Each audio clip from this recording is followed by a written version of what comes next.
Hey everybody, this is Jim the Tabletop Engineer and welcome to a new campaign playthrough video. This game is called Lasting Tales. It is from Blacksite Studio, and let me show you the cover of it real quick so you'll have an idea. Right there. Lasting Tales. You can play it solo, you can play it cooperative, it's up to 5 players. I'm going to be playing it solo, and I'm going to be playing it with 4 heroes that are down in this corner down here. And as I play the game, I'll try to go over some of the rules. Now, this is my first time playing it, so that's not true. I played a demo rule set a couple months back, but the regular rules are a little more advanced, and there's a lot more to it. What I've done is I've set out a 3x3 area here. I'm playing through a scenario called Supply and Demand. There's a wagon here in the center, and there are going to be some bad guys that are going to be trying to loot the crates here, or at least get stuff out of them. I'm supposed to run them off and rescue the loot. And I've got a broken bridge that's running parallel here to provide cover. I've also got like a small area that merchants would stop off at and maybe trade or camp for the night. So there were no real hard and fast rules about setting this up. I just kind of set it up to make it look the way I liked it. Now, in addition to the bad guys that I'm going to be fighting, and this game has an interesting way of leveling the game, like making sure that it's somewhat fair. I have 4 level 1 heroes. You add them up. So that's a 4, that equals 4. And then what I'm doing is I'm going to be picking adversaries, and it gives you a recommended type of adversary for the adventure you're playing or scenario you're playing. And you're supposed to take at least 50% of that number for one type of adversary, and it's supposed to be equal to 50%. So that would be an adversary of level 2. And then the others can be adversary level 1. Each adversary level has a certain number of models in it. So this right here, these are the crossbowmen. This is a level 2 group that consists of 3 miniatures. This is a level 1 group that consists of also 3 miniatures, and I'll be having a third one here. So level 2, level 1 adds up to 4. Those are my bad guys. Now this scenario also calls for a special enemy called a lurker. And the lurker is going to show up early in the game. The lurker sort of is thrown in as, just a random kind of to mess with you. It doesn't necessarily have to be aligned with the bad guys, but and as a matter of fact, I think if I understand the rules right, the bad guys can be targeted by the lurker as well.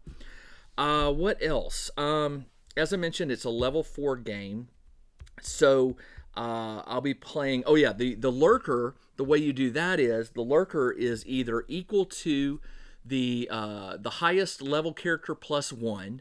So in my case, they're all level 1, so that would be 2, or the total number of heroes. I have 4, and it's whichever number's higher, 2 or 4. It's 4. So this lurker right here is a level 4 gnoll that I've pulled out of the bestiary that's included in the user guide. I want to go ahead and get started, talk less, play more, so I'll try to explain the game as I'm going.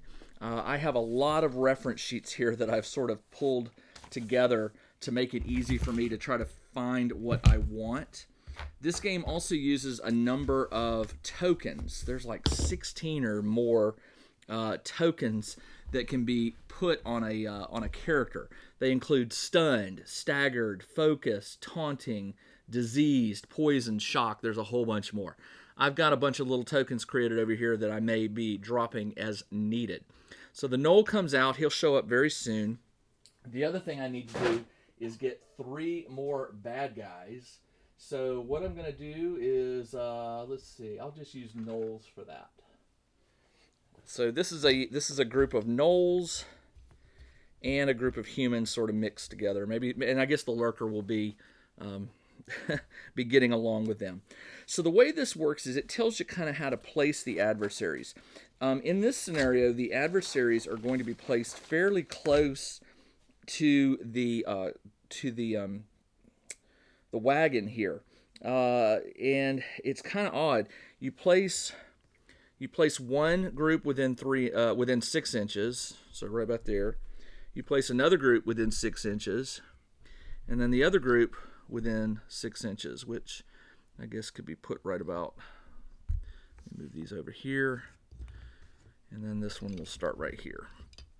All right, there we go. Now, there's a random roll here. You automatically start with a number of crates that are within 3 inches of the wagon equal to the number of heroes. So there's 4 heroes, so I've got 4 crates, and then you roll a D3. So D3, I rolled a 1, so I will add 1 more crate, and I'll just put it right there to sort of make them surrounding.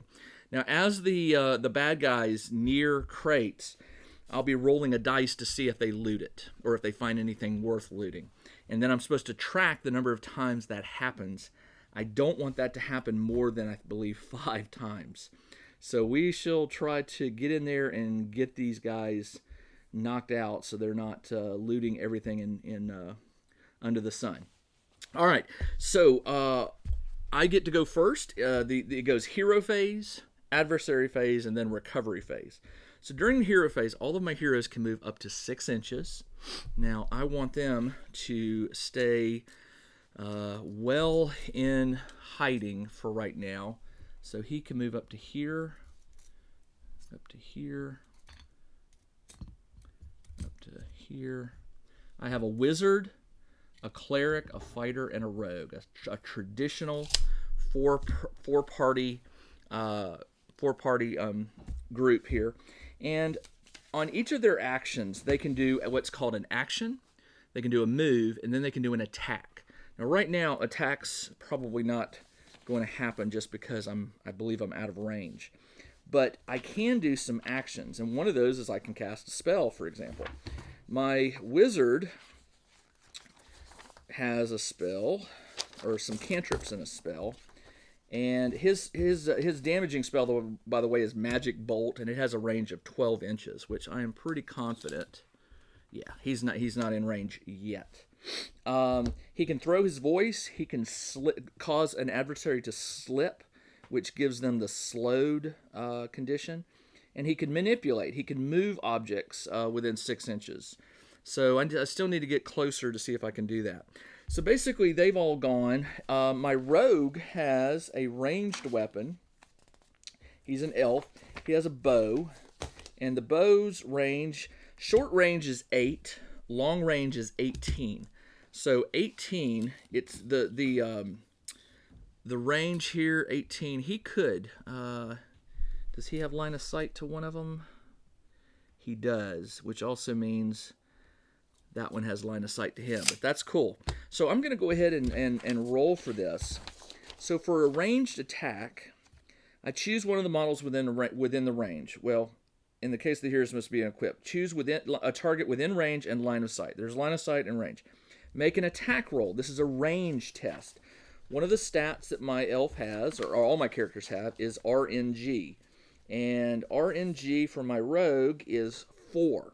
What you do when you do a test, you roll 2d6, and then you roll a, you're trying to beat the target number of 10. Easy to remember. In this game, you're always trying to beat 10 to make a successful test. Now, let me get a die here. To do the test, you will add the ability that matches it. So I'm making a ranged attack. I'm going to use my range ability. So I'm going to add 4 to the total here. And let's see. For now, I may put this here so it's in range of the camera. I rolled a 6. I add 4, which is 10, which is a success. Now, on a success, it says you roll the damage listed for the attack. The damage is a d6. I rolled a 4. It says roll the damage. Deduct the target's resistance from damage. And in this case, I am shooting one of the bow guys who has, let's see, he has a resistance of 1. So that knocks it down to 3. All right, so deduct the target's resistance from damage, remembering to roll armor dice if applicable. He does have armor dice. He has 1 armor die. So the way this works, and I'm going to have to refer to this again, Upon a successful attack, you must roll the damage. Okay. Excuse me. And again, apologies that I'm having to reference so many things here, but it's just very new to this game. All right. If the model is wearing armor, it gains a number of armor dice. This value represents a pool of dice which are rolled. For each die that scores a 5 or 6, add 1 point to the model's resistance. So his armor is 1, so I get to roll 1 die. I rolled a 2, so I don't roll any. He doesn't add anything to his resistance. I dealt 4 damage. He's got 1 resistance, so 3 damage got through, and his health is 3. So that was a very lucky strike. I knocked him out. I like that. Totally cool. I don't think any of my other characters have ranged weapons. They do not. So that is the end of my turn. I cannot cast a spell. He's just not within range yet to do that. So at the end of my turn, it is now the adversary's phase. Now, in the adversary phase, it has different things that you do. The first thing you do in the adversary phase is you roll for an unexpected event. That's a table in the rule book. But this particular scenario says the first time you roll for an unexpected event, do not roll. Instead, place the lurker. And the lurker has to be placed within 3 inches of the center. So 3 inches of here. He is right here. He's a level 4 character, so he is definitely not someone I want to be tangling with up close. So he is there. And then after that, the adversaries will activate based on page 27. So let me turn to that real quick because I want to make sure I get it correct. Adversary activations. All right, melee. Most of these guys are melee except for these 2 right here, which have ranged weapons. So these guys are supposed to be trying to move as a group towards a crate. Here's a crate right here. So they will move towards this crate, and they're going to search it. And the rules say that you roll to see if they find anything, and I think it's a 1 to 2. Let me double check. I am pretty confident that it is a 1 to 2, but I'm going to go check that page. All right, here we go. If a ranged adversary can move so it can shoot and end the movement within 3 inches of the wagon, it must do so. So these guys are definitely going to try to move here and then shoot. A ranged adversary within 3 inches of the wagon may reroll a failed ranged attack roll. That stinks. At the start of each adversary phase, roll a d6 for each unengaged adversary within 3 inches of the wagon. On a 1 or 2, some critical supplies have been stolen, and make a note. All right, so these guys are here. Let's roll. So I don't want to roll a 1 or 2. I rolled a 4. These guys right here will move to this crate. And they don't have ranged weapons, but they're just going to move to the crate. And need to roll a d6. I rolled a 3, so they didn't find anything. And then, of course, these guys will move here to this one, and they will definitely have sight. And let's see what I rolled. I rolled a 1, so they did find something. I'm going to make a point of recording that here because it says make a note of how many times this happens, and I believe I lose. It says, here's how I win. If there are no heroes in play, I've lost. So if they all get killed, I lose. If the supplies have been stolen from wagon 5 or more times, so if the supplies have been stolen from the wagon 5 or more times, you have lost. And then the next one is there are no adversaries in play, you win. All right, so at the start, they roll within 3 inches. Oh, you know what? I did this wrong. It's within 3 inches of the wagon, but they're all... I'll just go ahead and say they're all within 3 inches. They're all sort of wanting to loot the wagon, so I need to get rid of these guys really, really quick. These 2 are going to shoot. So this one can see my cleric. So it works the same way. His agility, the bowmen have an agility, I believe, of 3. Let me double check that. They have an agility of 3. So they're going to add 3 to this roll, the first one. I rolled a 10 plus 3 is 13. So this one hits the cleric. Again, I go to my cleric's character sheet, and here it is. He's a dwarf cleric. His resistance is 1, and his armor die is 1. So I need a 5 or 6 on this. I did not do it. So I subtract... I have a resistance of 1, so I will reduce the damage from the bow which is 1. You can never do... Actually, I believe you can. He did 1 damage, but my resistance is 1, so it did no damage.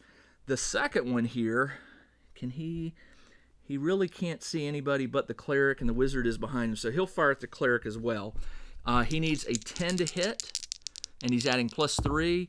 That's a 10 plus 3. That's a 13. His damage is 2. I have a, but I have an armor die, so I get to roll that, and I rolled a 4, so there's no armor involved. So 2 points minus my 1 resistance gives me 1 point of damage. He goes down 1 point. His current health is 7, so he's at 6. So that was not good. The lurker, who has now appeared, is going to move in my direction, and he can move 6. And then he can also, he has a special ability which allows him to roll 2d6 for the run. Run is like dash. It's an extra bit of damage, or an extra bit of distance. So he's going to go 6, which will put him right about here. And then he gets to roll 2 of these, and it's, I believe, a d3. So I'll take half of these. 6, so he'll move another 3 inches this way, right there. Which is good for me because he's within range of some spells. All right.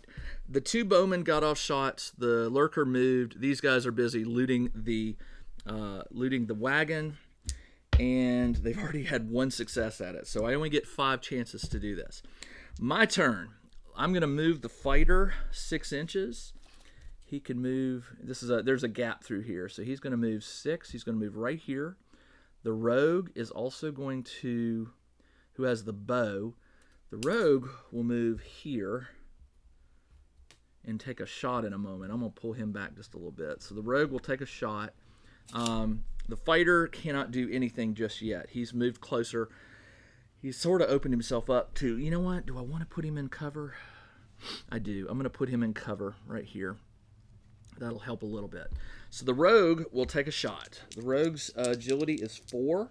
So I add 4 to this roll. I rolled a 4 plus 4 is 8, so he missed the shot. But you know what? I'm going to burn a fate point. These characters of yours have fate points, and you can burn a fate point to.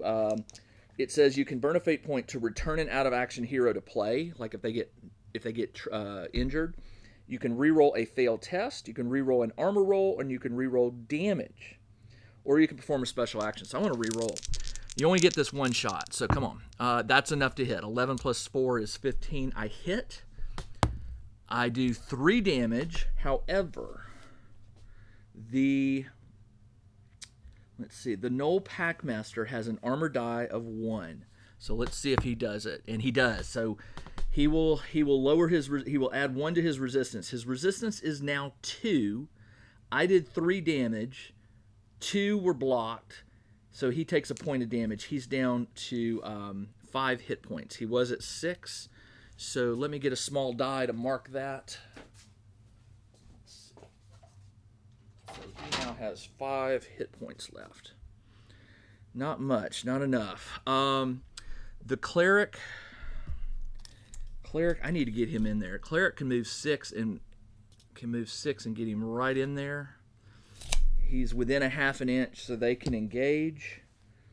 He has a hand weapon, so he's going to strike for an action. So his melee is 3. So I'll add 3 to this roll. I rolled an 8 plus 3 is 11. That's enough to hit. Damage is 4. The Knoll has armor. Armor does not help. So 4 minus his resistance of 1 means 3 points got through. So he's down to 2 hit points. Nice. And now the the wizard will move here where he can see the Knoll. And he's going to fire off a spell. And let me get my spell sheet out here. All right, he's going to do Magic Bolt. The bolt has a range of 12. He's within range. The damage is a D3 plus 1. I can boost it with what's called power points. It costs a power point to cast it. To cast it, I'm doing an intelligence roll. His intelligence is, I think it's 4. Let me double check. Wizard is an intelligence of, well, it says 3, but I know it's 4 because his INT went up. So I'm going to add 4 to this roll. That's 1 plus 3 is 4, plus 4 is 8. That's not enough. So I'm going to burn a fate point for him as well. He's down to 2. Actually, that was the fighter. The wizard, here we go, had 3 fate points. He's down to 2 now. And I'm going to re-roll again and add 4.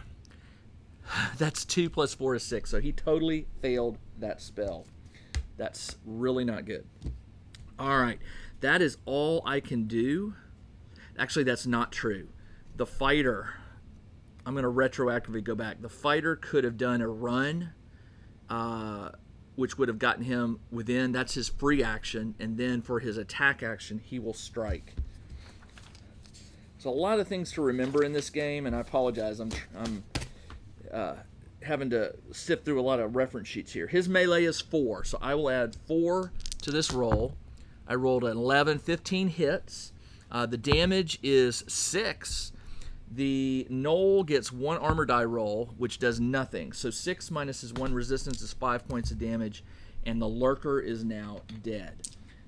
And he's a special character, so he does not go to what's called the graveyard, which is where when I kill these guys, they go to the graveyard. And then at the end of each round, I roll to see if they go into the reserve, or they automatically move into the reserve. Once they're in the reserve, you roll to see if they respawn back out here. But I've not killed any of them yet, so I don't have to worry about that. That is we're now on round 2, by the way. I'm going to use a little peg to indicate that. We're on round 2. It is now the enemy's turn. These guys are definitely going to take shots. I mean, why not? There's a cleric and a fighter right here in front of them. So, well, first off, we're going to roll the unexpected event. So let me go ahead and do that. The unexpected event on page 62. Let's get there. 62. Unexpected events. Huh. Where was it? I thought it said page 62. One player rolls a d6. On a 1, and must be resolved. See adventures on page 60. Oh, okay. So I roll a d6, and on a 1, there's an unexpected event. And there's not, so I don't have to worry about that. Okay. Now they will act. These guys are once again within range of the wagon, so they will roll to see if they loot. And it's, what was it, a 1 to 2 or a 5 to 6? I can't remember. Too much going on to remember. Let's see. Supply and demand on a 1 or 2. Supplies have been stolen. I rolled a 1, so they got another. They got another hit of supplies. So now we're at 2. This group right here will search. Do not roll a 1 or 2, please. I rolled a 4. This group is in combat. So they are engaged. They will shoot. So he'll shoot at the fighter. The other one will shoot at the cleric. So let's do cleric and then fighter. So we'll do this one at the cleric. He's got +3, and I rolled a 5 plus 3 is 8. So that misses. This one will fire at the fighter. He's also +3. 8 plus 3 is 11. That does hit. My fighter, the damage, by the way, is 2 points. My fighter has 3 armor dice. So if I roll a 5 or a 6 and a resistance of 1. So if I roll a 5 or 6 on any of these, he won't take any damage. And I rolled a 6, so he takes no damage. Excellent. That is all I can do right now. These guys on their next turn will now see. Yeah, they're all going to be within range. So rather than loot, they will try to engage since they're within range. Okay, my turn. I'm going to move the cleric in range to engage this crossbow guy. He will use his sword Let me get to my cleric real quick. Cleric is melee of 3. So I add 3 to this. 7 plus 3 is 10. That hits. The damage is 2 points. And this guy has a resistance of 1. Let me double check. He's a bowman. Let's see. The target, he's called a targeteer. He has 1 armor die and 1 resistance. Does his armor block it? Yes, it does. So it takes 2 points off because his resistance is 1 also. So that adds to 2, which equals the damage, so no damage gets through. I'm going to attack the same guy. The fighter will attack the same guy. He gets plus 4. Yeah, plus 4. I rolled a 6 plus 4 is 10. That hits. Damage is 1 point. I'm gonna use a fate point and re-roll the damage. Let's burn it. So he's down to 2 fate points,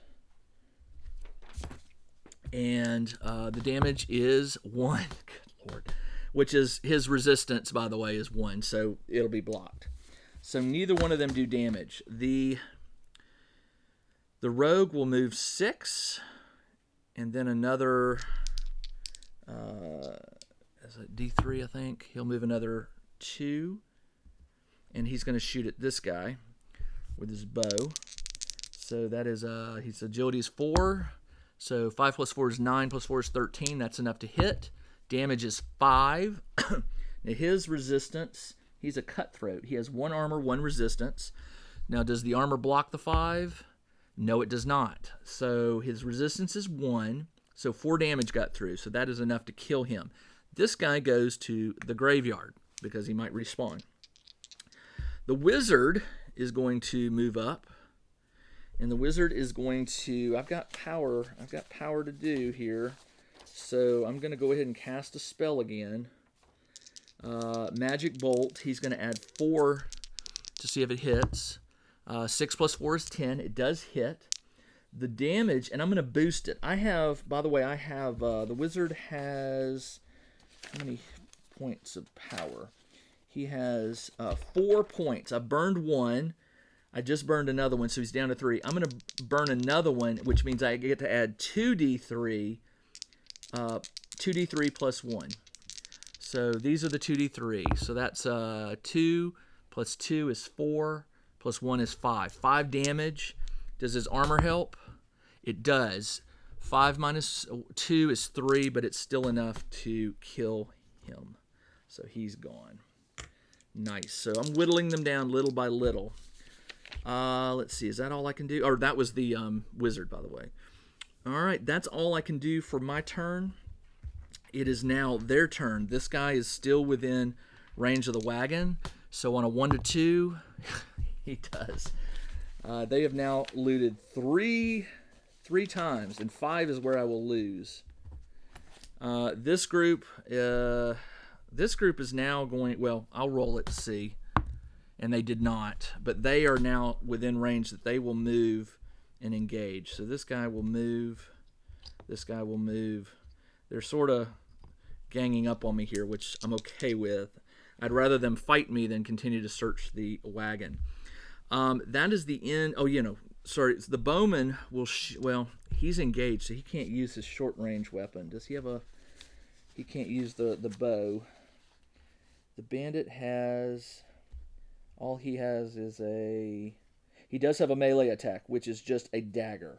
So he will attack. Will he attack the fighter? 1 to 3, he attacks the fighter. He attacks the cleric. So with the dagger, his plus 3. That's a 4 plus 3 misses. So he doesn't hit. This guy has just a standard sword, plus 3. That'll hit. He's swinging at the cleric, by the way. My cleric's got 1 armor, which does help. I rolled a 6. So 2 points. His resistance is 1. His armor is 1. And the damage the guy did with the sword is 6. So 6 minus 2 is 4. He just did 4 damage to my cleric. Yeah. The cleric had 6. He's down to 2. That's not good. I need to use some of the cleric's abilities in just a moment. All right, that is all I can do there. Now, at the end of round, this is round 3, by the way. No, this is the end of round 2. It's their turn. I roll a d6 on a 6 plus. I roll a d6 on a 6 plus. Let me check that. Spawning. Here we go. You roll a d6 for each minion in the reserve pool. So there's 1. So on a 6 or higher, I rolled a 4. He would actually you do it when they're in the reserve. He just went to the graveyard, so he'll move to the reserve next. So I didn't have to do that this turn. All right, it is now my turn. We are now on round 3. I'm going to have the cleric try to kill that bowman. Actually, then with the cleric, may need to cast a spell. Doesn't he have heal? I thought he did. He's just got the lesser miracle. Oh, I know what it is. There's an action they can do called rest. But right now I can't do that because I'm engaged. I'm going to have to fight my way out of this. So he's going to fight the bowman. That's an 8 plus 3 is 11. That hits. Damage is 5. Does his armor protect him? It does, but 2 minus 5 is 3, which is still enough to kill the bowman. He goes to the graveyard. This guy will move to the reserve for this turn. That's all I can do for him. The fighter will step up and swing at this gnoll. Plus 4. That's enough to hit. That's a 7 plus 4. The damage is 5. Does his armor protect him? It does, but 5 minus 2 is 3, which is enough to kill the gnoll. The rogue is going to fire at him. Rogue's plus 4. That's 9 plus 4 is a hit. Damage is 2. I'm going to burn a fate point and reroll the damage. Damage is 3. Does his armor protect? Yes, it does. So 2 minus 3, just 1 point of damage on this guy. So he's got 2 hit points left, which means I'm going to need the wizard to cast. I've got one power point left.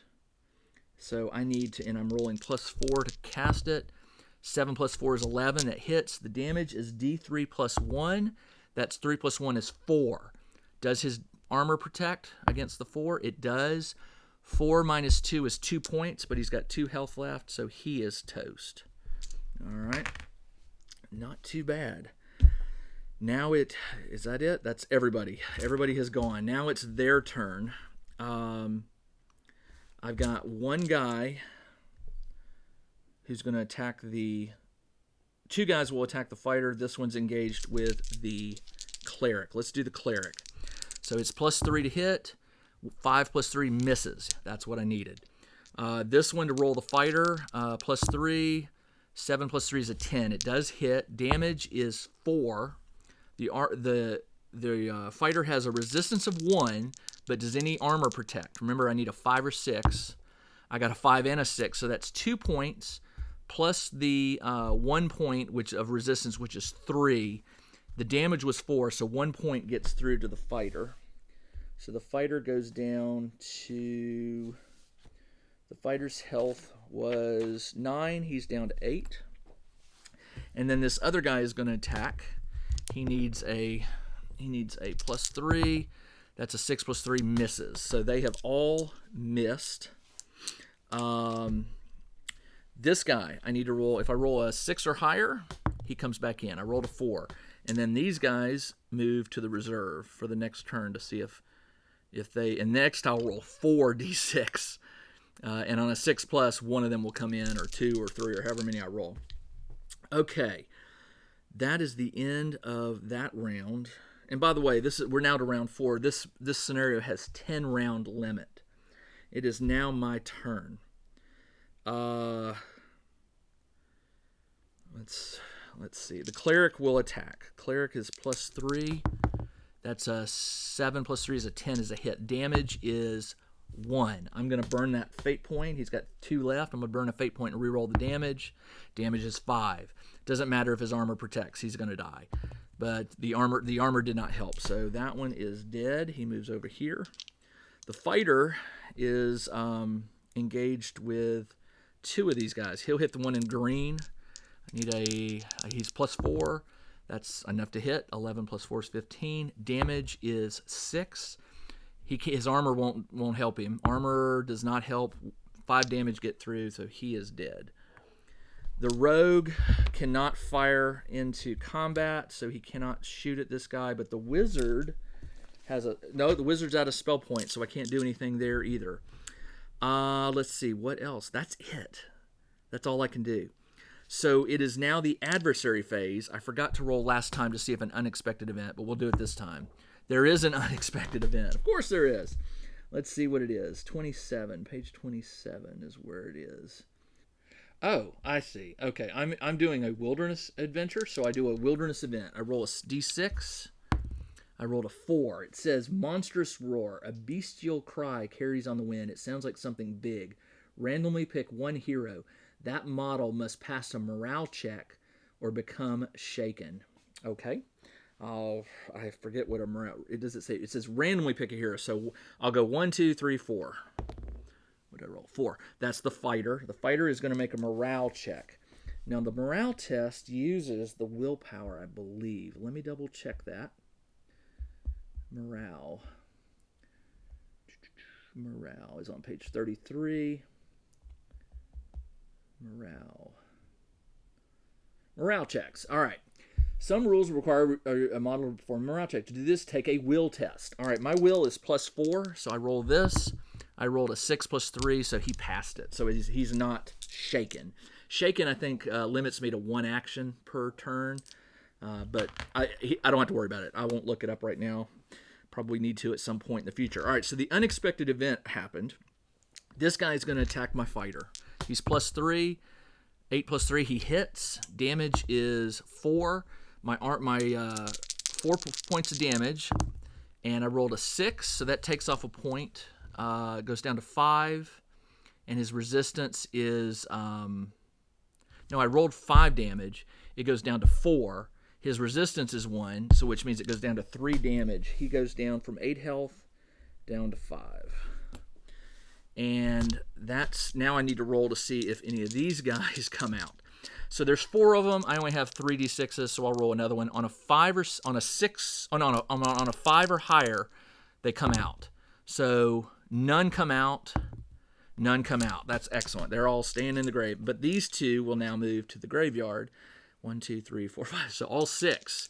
And by the way, it's not like they're resurrecting. It just means they have backup that are further out in the woods that heard the ruckus and come a-running. So far, this is working out for me. Let's go ahead. I'm going to move the cleric in, and that'll get me 2 opportunities to fight. The fighter is +4. 7 + 4 is 11. That hits. Damage is 3. Does his armor protect him? No. 1 point -3. 2 points get through. He's got 1 hit point left. The cleric is going to swing. Cleric's +3. That's 7 + 3 is 10. That hits. Damage is 5. Armor won't matter. 3 points get through, which is enough to kill him. That is the end of the battle. That was kind of fun. Very, very fast. Once you get the rules of rolling the hit, then rolling the damage, then rolling to see if armor protects, and then taking off the resistance and applying damage, it's pretty quick. One of the things I really like about this is that 10, taking a test. No matter if you're casting a spell, if you're trying to hit someone, if you're trying to pick a lock, if you're trying to do any kind of test, you're shooting for a 10, and you're always going to roll 2d6 unless you have advantage, which gives you roll another d6 and you pick the highest of the 2. It just felt like the combat goes really fast once you get that pattern down. Now, I readily admit that I may have made some mistakes in how this game plays. I had to search back and forth real quick on the rules.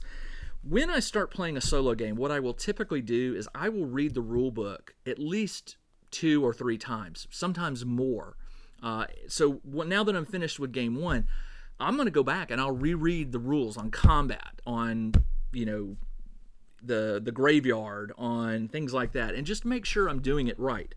But I do ask, if you have read through the rules or played the game and you notice that I'm doing something wrong, please post about it in the comments. Be nice about it, but just point it out to me, and if you can, please give a page number reference for the book so that I can go and double check. I always try to play these games accurately. But when you're playing solo and you don't have 2 or 3 friends standing around to remind you of a rule that they might remember when you forget, or vice versa, you frequently, forget a rule, or you gloss over something. The game is fairly straightforward in the rules. The characters are pretty buff. They can take quite a bit of damage. As you can see, they did take some damage, but they weren't like instant kills in some games, and or instant casualties, so to speak. If one of my characters had been knocked out, there's still a chance that they get to come back. You go and you roll on this injury and see what happens. But I don't have any followers yet, so it'll be interesting to see how that is. Now, just like the game 5 Leagues from the Borderland, I'm playing a campaign here. So after this video will be another video where I go and I roll up some of the random stuff that happens between scenarios. I'm heading to a town, and when you're in a town, there's actions you can take, there's characters that you can interact with, there's a lot of cool things that can happen. So I will roll up all of that in another video, and then after that, I'm playing through a 10-chapter campaign that is included in the rules. This was chapter 1, and I'll read that and move on to the next scenario, which I don't know if it's a wilderness or a dungeon, and we shall see.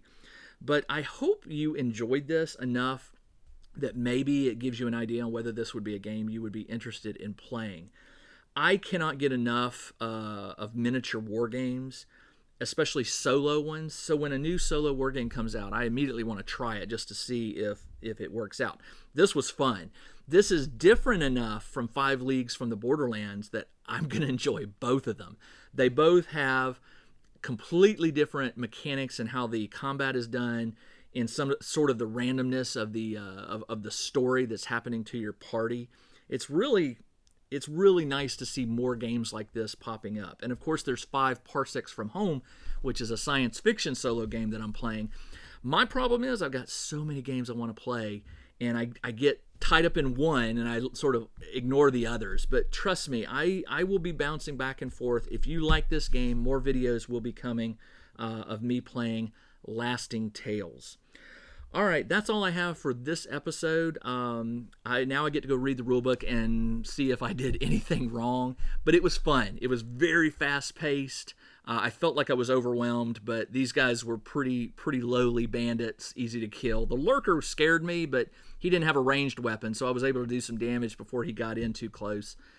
And of course, I managed to defeat all the enemy before the bad guys did 5 successful loots of the wagon. I pulled them away from that. So that's it for this video. I'll be back in the next video with a sort of an examination of the random part of the game that happens between the scenarios. And until then, this is Jim, the Tabletop Engineer. Everybody, thanks for joining me, and take care.